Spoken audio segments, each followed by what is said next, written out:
తెలంగాణ రాష్ట్రం కోసం కొట్లాడిన రోజులల్లా ఏడ చూసినా పోలీసులే ఉండేది.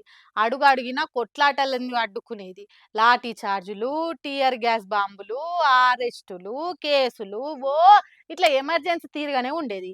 ఇప్పుడు ఆ ముచ్చట్లు ఎందుకు చెప్తున్నా అంటారా? ఇప్పుడు పోలీస్ బందోబస్తు చూస్తుంటే గట్లనే అనిపిస్తున్నది. ఆవ్ మీరే చూడురు మలా.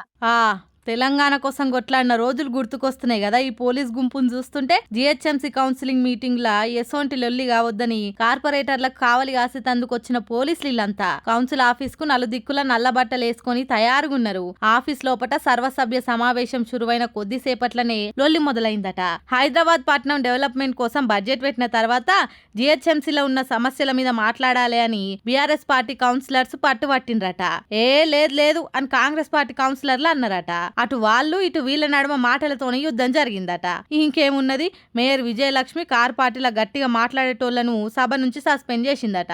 ఆహా, మమ్ములనే బయటకు పోయేటట్టు చేస్తావా అని మేయర్ మేడం కుర్చీ కాడికి పోయి ఇంకింత ఎక్కువ లొల్లి చేసే వరకు దుమ్ము దుమ్మైందట సభంతా.